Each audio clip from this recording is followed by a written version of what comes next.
Hi friends, ಎಲ್ಲರಿಗೂ ನಮಸ್ಕಾರ. Welcome back to my YouTube channel. ಯಾರೆಲ್ಲ ಫಸ್ಟ್ ಟೈಮ್ ನನ್ನ ವೀಡಿಯೋಸ್ ನೋಡ್ತಾ ಇದ್ರು, ಪ್ಲೀಸ್ ಲೈಕ್ ಮಾಡಿ, ಶೇರ್ ಮಾಡಿ, ಸಬ್ಸ್ಕ್ರೈಬ್ ಮಾಡಿ, ಬೆಲ್ ಐಕನ್ನ ಕ್ಲಿಕ್ ಮಾಡಿ. ಇವತ್ತು ಬಂದ್ಬಿಟ್ಟು ನಾನು ಪುಳಿಯೋಗರೆ ಮಾಡೋದು ತೋರಿಸ್ತಾ ಇದ್ದೀನಿ. MTR ಪುಳಿಯೋಗರೆ ಸಿಂಪಲ್ಲಾಗಿ ಮಾಡ್ಕೊಳ್ಳೋದು. ಪುಳಿಯೋಗರೆಗೆ ಬಂದ್ಬಿಟ್ಟು 2 ಈರುಳ್ಳಿ ತೊಗೊಂಡಿದ್ದೀನಿ, ಇಂಗು, 1 ಸ್ಪೂನಷ್ಟು ಕಡಲೆಬೇಳೆ, 1 ಸ್ಪೂನಷ್ಟು ಉದ್ದಿನಬೇಳೆ, 2 ಸ್ಪೂನಷ್ಟು ಶೇಂಗಾ ಬೀಜ, 4 ಒಣಮೆಣಸಿನ್ಕಾಯಿ ಮತ್ತು ಇಂಗು. ಇಷ್ಟು ತೊಗೊಂಡಿದ್ದೀನಿ ಗೊಜ್ಜು ಮಾಡೋದಕ್ಕೆ. ಒಂದು ಚಿಕ್ಕ ಹುಳಿಯಷ್ಟು ಹುಣಸೆ ಹಣ್ಣು ತೊಗೊಂಬಿಟ್ಟು ನೀಟಾಗಿ ತೊಳೆದ್ಬಿಟ್ಟು ಸ್ವಲ್ಪ ನೀರು ಹಾಕ್ಕೊಂಬಿಟ್ಟು ನೆನೆ ಹಾಕಿ, ಈಗ ಬನ್ನಿ ಬಾಣಲಿಗೆ ಸ್ವಲ್ಪ ಎಣ್ಣೆ ಹಾಕ್ಕೊಳ್ಳಿ. ಅನ್ನ ನೋಡ್ಕೊಂಬಿಟ್ಟು ಹಾಕ್ಕೊಳ್ಳಿ. ಒಂದು 3 ಸ್ಪೂನಷ್ಟು ಹಾಕ್ಕೊಂಡ್ರೆ ಸಾಕಾಗುತ್ತೆ. ನೋಡಿ, ಇಷ್ಟು ಹಾಕ್ಕೊಂಡಿದ್ದೀನಿ ನಾನು. ಈಗ ಎಣ್ಣೆ ಬಿಸಿ ಆಗಿಬಿಡಿ. ಈಗ ಬಿಸಿ ಆಗಿದೆ. ಇದಕ್ಕೆ ಶೇಂಗಾ ಬೀಜ ಸೇರಿಸ್ಕೊಂಬಿಟ್ಟು ಫಸ್ಟು ಹುರ್ಕೊಂಬಿಡಿ. ನೀಟಾಗಿ ಫ್ರೈ ಮಾಡ್ಕೊಬೇಕು. ಯಾಕಂದರೆ ಆಲ್ರೆಡಿ ಎಣ್ಣೆ ಕಾದಿರುತ್ತಲ್ವ, ಶೇಂಗಾ ಬೀಜ ಹಾಕಿದ ತಕ್ಷಣ ಸೀದೋಗ್ಬಿಡುತ್ತೆ. ಈ ಥರ ಸ್ಪೂನಲ್ಲಿ ಈ ಥರ ಎಲ್ಲ ನೀಟಾಗಿ ಅಂತ ಇರಬೇಕು. ನೋಡಿ, ಈ ರೀತಿ ಆಗಬೇಕು ಫ್ರೈ. ಇಲ್ಲಪ್ಪ ಅಂದರೆ ನೀವು ಗೊಜ್ಜಿಗೆ ಹಾಕ್ಕೊತೀನಿ ಅಂದರೆ ಆ ಥರ ಕೂಡ ಹಾಕ್ಕೊಬೋದು.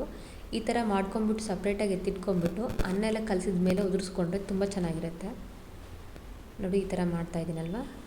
ಈಗ ಶೇಂಗಾ ಬೀಜ ರೆಡಿಯಾಗಿದೆ. ಇದನ್ನು ಒಂದು ಪ್ಲೇಟಿಗೆ ಎತ್ತಿಟ್ಕೊಬೇಕು. ಯಾಕಂದರೆ ಬಿಟ್ಬಿಟ್ರೆ ಸೀದೋಗ್ಬಿಡುತ್ತೆ, ಅದಕ್ಕೋಸ್ಕರ. ನೋಡಿ, ಈ ರೀತಿ ಆಗಿದೆ ಅಲ್ವಾ. ಇಷ್ಟು ಅದಕ್ಕೆ ಬಂದರೆ ಸಾಕು. ನಮ್ಗೆ ಆಲ್ರೆಡಿ ಗೊತ್ತಾಗುತ್ತೆ, ಅದು ಗೋಲ್ಡನ್ ಕಲರ್ ಆಗಿಬಿಡುತ್ತೆ ಅಷ್ಟು ಶೇಂಗಾ ಬೀಜ. ಈಗ ಪ್ಲೇಟಿಗೆ ಹಾಕ್ಕೊಳ್ಳಿ. ಈಗ ಪ್ಲೇಟಿಗೆಲ್ಲ ಎತ್ತಿಟ್ಬಿಟ್ಟು ಎಣ್ಣೆ ಬಿಸಿ ಇರುತ್ತಲ್ವ, ಇದಕ್ಕೇ ನಾವು ಗೊಜ್ಜು ಮಾಡ್ಕೊಂಬಿಡೋಣ, ಪುಳಿಯೋಗರೆ ಗೊಜ್ಜನ್ನ. ನೋಡಿ, ಇಷ್ಟು ಸಾಕು. ನಿಮಗೆ ಸ್ವಲ್ಪ ಜಾಸ್ತಿನೇ ಬೇಕು ಅಂದರೆ ತೊಗೊಳ್ಳಿ, ಜಾಸ್ತಿನೇ. ಈಗ ಬಂದ್ಬಿಟ್ಟು ಎಲ್ಲ ನೀಟಾಗಿ ಎತ್ತಿಟ್ಕೊಂಬಿಡಿ. ಈಗ ಪುಳಿಯೋಗರೆ ಪೌಡ್ರ್ ಇರುತ್ತಲ್ವ, ನಾನು ಅದರಲ್ಲಿ ಶೇಂಗಾ ಬೀಜ ಇರುತ್ತಲ್ವ ತೆಗ್ದಾಕ್ಬಿಡ್ತೀನಿ. ನಂಗೆ ಅದು ಇಷ್ಟ ಆಗಲ್ಲ ಅದರಲ್ಲಿ ಇರೋದು. ಹಂಗಾಗಿ ನಿಮಗೆ ಬೇಕು ಅಂದರೆ ಇಟ್ಕೊಬೋದು. ನಾನೆಲ್ಲ ನೀಟ್ ಮಾಡಿ ಇಟ್ಕೊಂಡ್ಬಿಡ್ತೀನಿ ಶೇಂಗಾ ಬೀಜನ. ಅದು ಇಷ್ಟ ಆಗಲ್ಲ ಅದರೊಳಗಿರೋದು. ನೆಕ್ಸ್ಟ್ ಟೈಮು ಮನೆಯಲ್ಲೇ ಪೌಡ್ರ್ ಮಾಡಿಬಿಟ್ಟು ಪುಳಿಯೋಗರೆ ಗೊಜ್ಜು ಮಾಡೋದು ಹೇಗೆ ಅಂತ ತೋರಿಸ್ತೀನಿ. ತುಂಬ ಅಂದರೆ ಒಂದು ವಾರ 15 ದಿನ ಇಟ್ಕೊಂಡ್ರು ಕೂಡ ಹಾಳಾಗಬಾರ್ದು, ಆ ರೀತಿ ಇರುತ್ತೆ. ನೋಡಿ, ಈ ರೀತಿ ಮಾಡಿದ್ದೀನಿ. ಹುಣಸೆ ಹಣ್ಣು ಬಂದ್ಬಿಟ್ಟು ಇಷ್ಟು ತೊಗೊಂಡಿದ್ದೀನಿ, ಸಾಕಾಗುತ್ತೆ ನಮಗೆ. ಹುಳಿ ತುಂಬ ಹುಳಿ ಹಿಂಡಕ್ಕೆ ಹೋಗಬೇಡಿ, ಒಂದು ಮೀಡಿಯಮಲ್ಲಿದ್ದರೆ ಸಾಕು. ಈಗ ನೋಡಿ, ಎಣ್ಣೆ ಬಿಸಿ ಇದೆಯಲ್ವ, ಅದೇ ಎಣ್ಣೆಗೆ ಸಾಸಿವೆ ಕಾಳು ಜೀರಿಗೆ ಕೂಡ ಹಾಕ್ಕೊಳ್ತಾ ಇದ್ದೀನಿ. ನೋಡಿ, ಸಾಸಿವೆ ಕಾಳು ಜೀರಿಗೆ ಸ್ವಲ್ಪ ಚಟಪಟ ಅನ್ನಬೇಕು. ಅಂದಮೇಲೆ ಇದಕ್ಕೆ ಸ್ವಲ್ಪ ಕರಿಬೇವು ಕೂಡ ಸೇರಿಸ್ಕೊಳ್ತಾ ಇದ್ದೀನಿ. ಹಸಿ ಕರಿಬೇವು ಇದ್ದರೆ ಅದನ್ನು ಹಾಕ್ಕೊಳ್ಳಿ, ಒಣ ಕರಿಬೇವು ಇದ್ದರೆ ಅದನ್ನು ಕೂಡ ಹಾಕ್ಕೊಳ್ಳಿ. ನಾನೀಗ ಹಸಿ ಕರಿಬೇವು ಇದ್ದೆ, ಸ್ವಲ್ಪ ಅದನ್ನು ಕೂಡ ಸೇರಿಸ್ಕೊಳ್ತಾ ಇದ್ದೀನಿ. ಸ್ವಲ್ಪ ಚಟಪಟ ಅನ್ನಬೇಕು. ನೋಡಿ, ಎಷ್ಟು ನೀಟಾಗಿ ಚಟಪಟ ಅಂತಿದೆ. ಈಗ ಇದಕ್ಕೇ ಸ್ವಲ್ಪ ಫ್ಲೇಮ್ನ ಮೀಡಿಯಮಲ್ಲಿ ಇಟ್ಕೊಳ್ಳಿ, ಫುಲ್ಲು ಅದೇನು ಮಾಡೋಕ್ಕೆ ಹೋಗಬೇಡಿ. ಈಗ ಇದಕ್ಕೆ ನಾನು ಕಡಲೆಬೇಳೆ ಉದ್ದಿನಬೇಳೆ ಇದೆಯಲ್ವ, ಅದನ್ನು ಕೂಡ ಸೇರಿಸ್ಕೊಂಡ್ಬಿಡ್ತೀನಿ. ಜಾಸ್ತಿ ಹೈ ಫ್ಲೇಮ್ ಇದ್ಬಿಟ್ರೆ ಏನೇ ಕಾಳು ಹಾಕಿದರೂ ಬೇಗ ಸಿದೋಗ್ಬಿಡುತ್ತೆ, ಅದಕ್ಕೋಸ್ಕರ. ಈಗ ನೀಟಾಗಿ ಮಿಕ್ಸ್ ಮಾಡ್ಕೊಬೇಕು. ಈಗ ನೀಟಾಗಿ ಮಿಕ್ಸ್ ಮಾಡ್ಕೊತಾ ಇರಿ, ಫ್ಲೇಮ್ನ ಕಡಿಮೆ ಇಟ್ಕೊಂಡ್ಬಿಟ್ಟು. ನೋಡಿ, ಈ ರೀತಿ ನೀಟಾಗಿ ಮಿಕ್ಸ್ ಮಾಡ್ಕೊಬೇಕು. ಇಲ್ಲಪ್ಪ ಅಂದರೆ ಸಿದೋಗ್ಬಿಡುತ್ತೆ, ಅದಕ್ಕೋಸ್ಕರ. ಈಗ ಇದಕ್ಕೆ ಒಣಮೆಣಸಿನ್ಕಾಯಿ ಕೂಡ ಸೇರಿಸ್ಕೊಳ್ತಾ ಇದ್ದೀನಿ. ಈ ಥರ ಮುರಿದ್ಬಿಟ್ಟು ಹಾಕ್ಕೊಬೇಕು. ಇಲ್ಲ ನಂಗೆ ಒಣಮೆಣಸಿನ್ಕಾಯಿ ಬೇಡ ಅಂದರೆ ಹಾಕ್ಕೊಳಕ್ಕೆ ಹೋಗ್ಬಿಡಿ, ಸ್ಕಿಪ್ ಮಾಡ್ಕೊಳ್ಳಿ.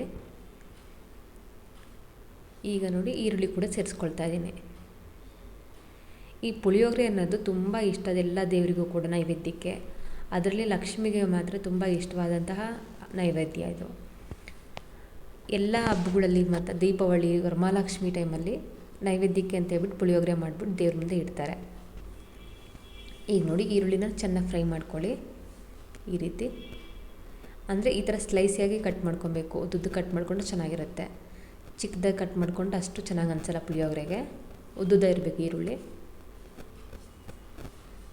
ನೋಡಿ, ಈ ಥರ ನೀಟಾಗಿ ಮಾಡ್ಕೊಬೇಕು.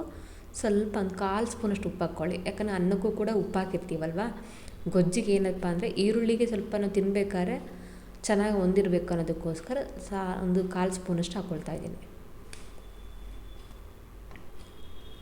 ನೋಡಿ, ಈ ರೀತಿ ಮಿಕ್ಸ್ ಮಾಡ್ಕೊಬೇಕು. ಫ್ಲೇಮ್ನ ಕಡಿಮೆ ಇಟ್ಕೊಂಡ್ರೆ ನೀಟಾಗಿ ಅದು ಬೇಯುತ್ತೆ ಒಗ್ಗರಣೆಯಲ್ಲಿ ಈರುಳ್ಳಿ. ನೋಡಿ, ಈಗ ನೋಡಿ, ಈರುಳ್ಳಿ ಚೆನ್ನಾಗಿ ಬೆಂದಿದೆ ಅಲ್ವಾ. ಈಗ ಇದಕ್ಕೆ ಹುಣಸೆ ರಸ ಕೂಡ ಸೇರಿಸ್ಕೊಳ್ತಾ ಇದ್ದೀನಿ. ಹುಣಸೆ ರಸನ ಪೌಡ್ರ್ ಹಾಕೋದಕ್ಕಿಂತ ಮುಂಚೆನೇ ಹಾಕ್ಕೊಬೇಕು. ಹಾಕ್ಕೊಂಬಿಟ್ಟು ಅದು ಸ್ಮೆಲ್ ಏನಿರುತ್ತೆ ಹಸಿ ಸ್ಮೆಲ್ಲು ಅದೆಲ್ಲ ಹೋಗಬೇಕು. ಆ ಥರ ನೀಟಾಗಿ ಫ್ರೈ ಮಾಡ್ಕೊಳ್ಳಿ. ಫ್ಲೇಮ್ನ ಕಡಿಮೆ ಇಟ್ಕೊಂಬಿಟ್ಟು ನೀಟಾಗಿ ಕುದಿಯೋದಕ್ಕೆ ಬಿಟ್ಬಿಡಬೇಕು. ಇದು ಕುದ್ದಷ್ಟು ಚೆನ್ನಾಗಿರುತ್ತೆ ಟೇಸ್ಟು. ನೋಡಿ, ಇದಕ್ಕೆ ಅಂದರೆ ಒಂದು ಚಿಟಿಕೆಯಷ್ಟು ಬೆಲ್ಲ ಹಾಕ್ಕೊಳ್ಳಿ. ಈ ಥರ ಬೆಲ್ಲದ ಪುಡಿ ಇರುತ್ತಲ್ವ, ಕುಟ್ಬಿಟ್ಟು ಈ ಥರ ಹಾಕ್ಕೊಳ್ಳಿ. ನೀಟಾಗಿ ಮಿಕ್ಸ್ ಮಾಡ್ಕೊಳ್ಳಿ. ಈಗ ಪೌಡ್ರು ಕೂಡ ಸೇರಿಸ್ಕೊಳ್ತಾ ಇದ್ದೀನಿ. ಹುಣಸೆ ರಸ ನೀಟಾಗಿ ಫ್ರೈ ಆದಷ್ಟು ಒಂಥರ ಜೇನು ಥರ ಇರುತ್ತೆ ಪುಳಿಯೋಗರೆ ಗೊಜ್ಜು. ಈಗ ಇದಕ್ಕೆ ಒಂದು 1/4 ಸ್ಪೂನಷ್ಟು ಸಾಂಬಾರು ಪೌಡರು, ನಮ್ಮನೆ ಸಾಂಬಾರು ಪೌಡರ್ ಇರುತ್ತಲ್ವ, ಯಾವುದಾದ್ರೂ ಓಕೆನೆ, ಅದನ್ನು ಸೇರಿಸ್ಕೊಳ್ತಾ ಇದ್ದೀನಿ. ಈಗ ನೀಟಾಗಿ ಮಿಕ್ಸ್ ಮಾಡ್ಕೊಳ್ಳಿ. ಫ್ಲೇಮ್ನ ಕಡಿಮೆ ಇಟ್ಕೊಳ್ಳಿ. ಕಡಿಮೆ ಫ್ಲೇಮಲ್ಲಿ ಒಗ್ಗರಣೆ ನೀಟಾಗಿ ಫ್ರೈ ಮಾಡ್ಕೊಳ್ಳಿ. ತುಂಬ ಟೇಸ್ಟಿಯಾಗಿರುತ್ತೆ ಪುಳಿಯೋಗರೆ. ಗೊಜ್ಜು ಅನ್ನೋದು ನೀಟಾಗಿ ಎತ್ತುತ್ತಾ ಇದ್ದರೆ ಜೇನು ಥರನೇ ಬರುತ್ತೆ ಅದು. ಫ್ರೈ ಚೆನ್ನಾಗಾಗಲಿ. ಸ್ವಲ್ಪ ಇಂಗು ಕೂಡ ಸೇರಿಸ್ಕೊಳ್ತಾ ಇದ್ದೀನಿ. ಇಂಗು ಇದ್ದರೆ ಹಾಕ್ಕೊಳ್ಳಿ, ಇಲ್ಲಾಂದರೆ ಸ್ಕಿಪ್ ಮಾಡ್ಕೊಳ್ಳಿ. ಬಟ್ ಇಂಗು ಇದ್ರೇ ಚೆನ್ನಾಗಿ ಪುಳಿಯೋಗರೆ ಗೊಜ್ಜು. ನೋಡಿ, ಈ ರೀತಿ ಫ್ರೈ ಮಾಡ್ಕೊಳ್ತಾ ಇದ್ದೀನಿ.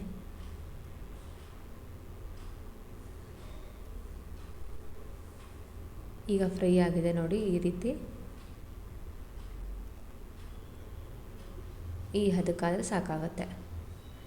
ಇಷ್ಟು ಗೊಜ್ಜು ಮಿನಿಮಮ್ಮು 1.5 ಗ್ಲಾಸಷ್ಟು ಅಕ್ಕಿಗೆ ಪರ್ಫೆಕ್ಟಾಗಿ ಸೆಟ್ ಆಗುತ್ತೆ. ಹುಳಿನ ಸ್ವಲ್ಪ ಮೀಡಿಯಮಲ್ಲಿ ಹಾಕ್ಕೊಬೇಕು, ತುಂಬ ಹೆಚ್ಚಾಗಿ ಹುಳಿ ಹಾಕ್ಕೊಳ್ಳೋಕ್ಕೆ ಹೋಗಬೇಡಿ. ಈಗ ಇದಕ್ಕೆ ಸ್ವಲ್ಪ ಕಟ್ ಮಾಡಿ ಇಟ್ಟಿದ್ದೀನಿ, ಕೊತ್ತಂಬರಿ ಕೂಡ ಸೇರಿಸ್ಕೊಳ್ತಾ ಇದ್ದೀನಿ. ಅದನ್ನು ಕೂಡ ಸ್ವಲ್ಪ ಫ್ರೈ ಮಾಡ್ಕೊಬೇಕು. ಲಾಸ್ಟಲ್ಲಿ ಹಾಕ್ಕೊಳ್ಳಿ.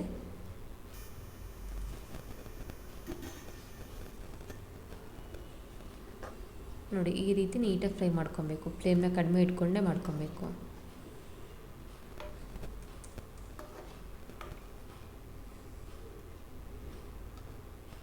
ಈ ರೀತಿ ರೆಡಿ ಆಗಿದೆ ನೋಡಿ ಗೊಜ್ಜು. ಈಗ ಗೊಜ್ಜು ರೆಡಿ ಆಗಿದೆ ಅಲ್ವಾ, ಗ್ಯಾಸ್ ಆಫ್ ಮಾಡ್ಕೊಂಬಿಡಿ. ಕುಕ್ಕರಲ್ಲಿ 1.5 ಗ್ಲಾಸಷ್ಟು ಅಕ್ಕಿ ಇಟ್ಬಿಟ್ಟು ಅನ್ನ ಮಾಡಿದ್ದೆ ನೋಡಿ. ಅನ್ನ ಈ ರೀತಿ ಉದುರಾಗಿ ಆಗಿದೆ. ಈ ರೀತಿ ಇರಬೇಕು ಪುಳಿಯೋಗರೆಗೆ. ಮೆತ್ತಗಿದ್ಬಿಟ್ರೆ ಒಂಥರ ಮುದ್ದೆ ಥರ ಆಗಿಬಿಡುತ್ತೆ ನೋಡಿ. ಇನ್ನು ಸ್ವಲ್ಪ ತಣ್ಣಗಾಗಬೇಕು. ತಣ್ಣಗೆ ಆಗ್ತಾಯಿದ್ರೆ ಉದುರಾಗಿ ಕಾಣಿಸುತ್ತೆ ನೋಡಿ. ಕಲಿಸ್ಬೇಕಾದ್ರೆ ತೋರಿಸ್ತೀನಿ. ಈಗ ಇದನ್ನು ಗೊಜ್ಜಿಗೆ ಹಾಕ್ಕೊಂಬಿಟ್ಟು ಕಲಿಸ್ಕೊಳ್ಳಿ. ಸ್ಟಾರ್ಟಿಂಗೆಲ್ಲ ಎಲ್ಲ ರೈಸ್ ಹಾಕೊಳ್ಳೋಕೆ ಹೋಗ್ಬೇಡಿ, ನೋಡ್ಕೊಂಡು ಕಲಿಸ್ಕೊಳ್ಳಿ. ಸ್ವಲ್ಪ ಫುಲ್ಲು ಹಾಕ್ಬಿಟ್ರೆ ಅದು ಗೊಜ್ಜು ಅನ್ನೋದು ಎಲ್ಲದಕ್ಕೂ ಆಗುತ್ತಾ ಇಲ್ಲ ಗೊತ್ತಾಗುತ್ತಲ್ವ ನಿಮಗೆ. ನೋಡಿ, ಇಷ್ಟು ರೈಸ್ನ ಕಲಿಸ್ಕೊತಾ ಇದ್ದೀನಿ ಫಸ್ಟು. ಇನ್ನೂ ಗೊಜ್ಜು ಹೋಗಿದೆ ಜಾಸ್ತಿ ಅನಿಸುತ್ತೆ ಅನ್ನೋದಾದರೆ ಇನ್ನೂ ಸ್ವಲ್ಪ ಹಾಕ್ಕೊಬೋದು. ಸ್ಟಾರ್ಟಿಂಗಲ್ಲಿ ಜಾಸ್ತಿ ಹಾಕ್ಕೊಂಬಿಟ್ರೆ ಟೇಸ್ಟ್ ಸಿಗೋದಿಲ್ಲ, ಅದಕ್ಕೋಸ್ಕರ.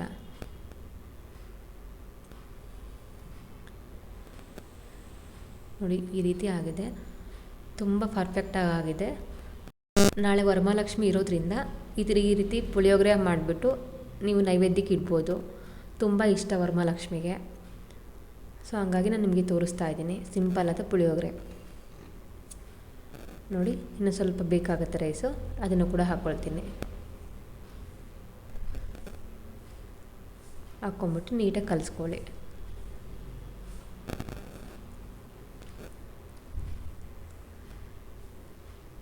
ನೋಡ್ಕೊಂಡು ಕಲಿಸ್ಕೊಂಡ್ರೆ ಸರಿ ಹೋಗುತ್ತಲ್ವ. ಈಗ ಇಲ್ಲಾಂದರೆ ಒಣ ಥರ ಇದ್ಬಿಡುತ್ತೆ. ಈ ಒಂದು ಕಡೆ ಬಿಳಿ ಅನ್ನ ಆಗಿರುತ್ತೆ, ಒಂದು ಕಡೆ ಗೊಜ್ಜು ಅಂಟಿರುತ್ತೆ, ಒಂದು ಕಡೆ ಗೊಜ್ಜು ಅಂಟಿರೋದಿಲ್ಲ. ಸೊ ಹಂಗಾಗಿ ನೋಡ್ಕೊಂಬಿಟ್ಟು ಅನ್ನ ಕಲಿಸ್ಕೊತಾ ಇರಿ ಅಷ್ಟೇ. ನೋಡಿ, ಪರ್ಫೆಕ್ಟಾಗಿ ರೆಡಿ ಆಗಿದೆ ನಂದು.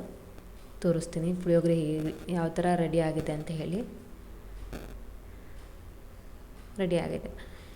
ಇಷ್ಟ ಆದರೆ ಸಾಕಾಗುತ್ತೆ. ಇದನ್ನು ಈಗ ಒಂದು ಪ್ಲೇಟಿಗೆ ಸರ್ವ್ ಮಾಡೋಣ ಬನ್ನಿ. ಆ ಶೇಂಗಾ ಬೀಜನ ನೀವು ಬೇಕಾದ್ರೆ ಇದರಲ್ಲೇ ಹಾಕ್ಕೊಂಬಿಟ್ಟು ಕಲಿಸ್ಕೊಬೋದು. ಇಲ್ಲಪ್ಪ ಅಂದರೆ ನೀವು ತಿನ್ನಬೇಕಾದ್ರೆ ಮೇಲ್ಗಡೆ ಉದುರಿಸ್ಕೊಂಬಿಟ್ಟು ತಿನ್ಬೋದು. ತಿನ್ನಬೇಕಾದ್ರೆ ಉದುರಿಸ್ಕೊಂಡು ತಿಂದ್ರೇ ಚೆನ್ನಾಗಿರುತ್ತೆ. ತಿನ್ನೋದಕ್ಕೊಂಥರ ಟೇಸ್ಟ್ ಕೊಡುತ್ತೆ ನೋಡಿ. ತುಂಬ ಸಿಂಪಲ್ಲಾಗಿ ಎಲ್ಲರಿಗೂ ಇಷ್ಟ ಆಗೋ ರೀತಿಯಲ್ಲಿ ಮಾಡಿ ಪುಳಿಯೋಗರೆ ಗೊಜ್ಜು ಮತ್ತು ಪುಳಿಯೋಗರೆನ.